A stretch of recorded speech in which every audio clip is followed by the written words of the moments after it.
I am West Indian with one daughter, and I am a black mom. All right, let's get it poppin'. Okay, so how did you feel saying that? I felt that when you think about moms and women giving birth to children, we're all moms. I don't identify as, a black, white mom. It's something about giving birth to a child that it's something that men cannot experience. It's just a woman experience. So, being a black mom, yes, it can be significant, but being a mom is just very, very intense and special.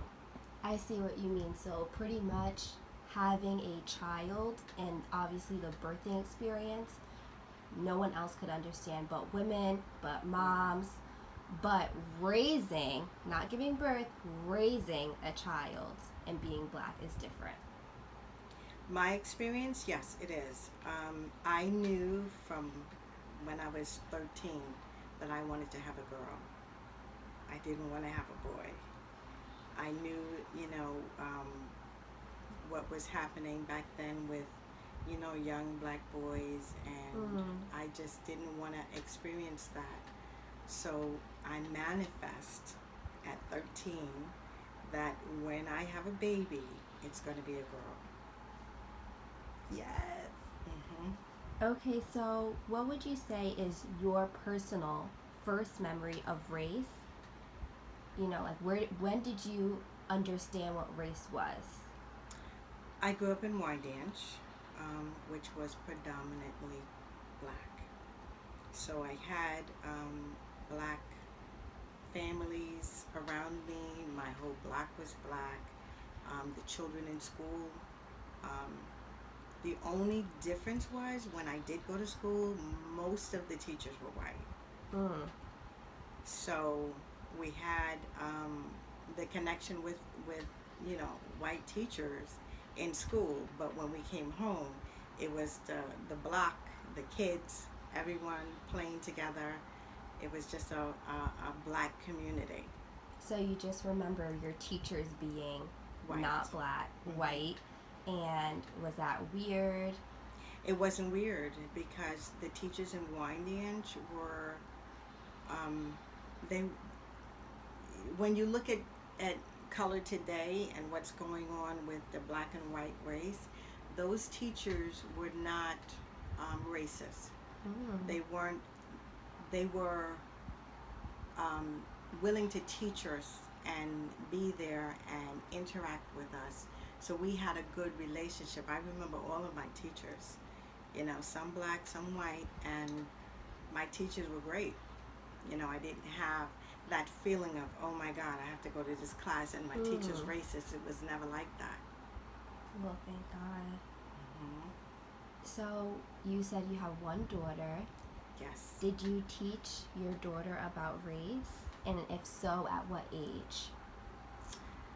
The way that I grew up in a religious household, my father, being a pastor, did not teach us about race. Mm.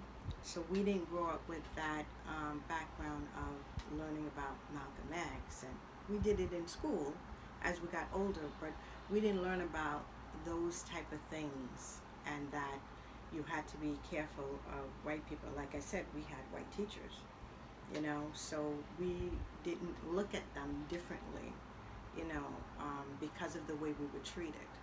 So it didn't make a difference that they were white teachers. So in our home, we learned, the principles of the Bible, turn the other cheek, do good to others, and, all of those commandments. We grew up with that. So my brothers and I have four brothers and myself. We grew up with that type of upbringing that kept us grounded, where we didn't see color. Like I said, when we came home, it was kids all around us. It was five of us. The neighborhood came to our house. We played in the street. It was always that community of blackness that we had. And in school, it wasn't any different because we were with our black friends in school. So it really didn't make a difference. Color came into it when I um, was having a child. Now forward fast from the 70s and the 80s, we're in the 90s now. 1992 she was born. So it was a lot going on, as far as, race and, learning different things. So um, I remember my husband saying, when we were dating, when we have a baby, I want her to be light skinned. In my mind, I was like, okay, you wanted to be light skinned, why? And he would say, because I wanted to be camouflage. I don't want her to be dark skinned and go through what he had to go through as a child, being a dark skinned man, black man. So I accepted that. And he manifests that because she did come out light skinned. And, that was something that he felt strongly about, wanted her to be protected. Because he was exposed to more than I was, being a black woman and him being a black man. Wow, that is really deep. So, what about teaching her about race? Growing up, he was the one, my husband, that would bring the black culture into her learning. And he would always talk about, the black man and what he went through and how to protect herself. I, as a black mother, jumped into the nurturing, being there for her, the emotional stability that she needed, and allowing her to grow into her own being, into her own person. And I didn't, want her to be influenced by outside elements. I wanted her to be who she was meant to be. That's good. Do you have a story where you realized race deeply impacted your daughter? Like, was there ever something she came home and told you, or? She did tell me of one incident where she, I think she went into a store or something.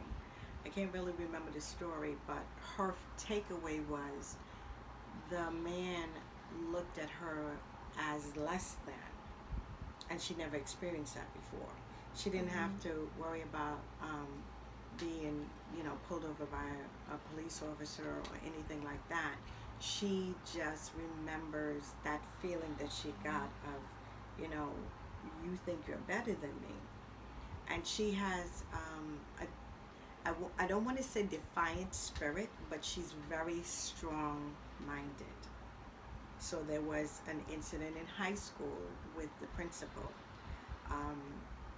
He told her that she needed to go to detention because she was late to school or whatever the situation was. And he saw her in the hallway and he's like, why aren't you in detention? Now, this is a white principal and my black daughter. And she said, I'm not going to detention. I already did detention. And the principal says to her, well, you didn't do it. You need to go to detention now. That's where you belong. And she was very defiant. And she said, no, I'm not going because I already did detention. So even though she was right, when I got a phone call from the principal, he said, well, your daughter has Saturday detention because she was being defiant. And I said, okay. I said, well, what happened? And he says, well, she was in a hallway. I told her to go to detention and she refused. And I said, okay, but she had detention already, so why is she doing Saturday detention? He said because she was being defiant. So she learned to speak up for herself. She learned that if you are telling her something wrong and then you're not listening to her, that she is going to go up against the grain because right is right and wrong is wrong. So she was not going to detention that day. She did have to do Saturday detention though for being, I think he called her, he didn't say defiant. He said Insubordinate. insubordinate. That's what he said.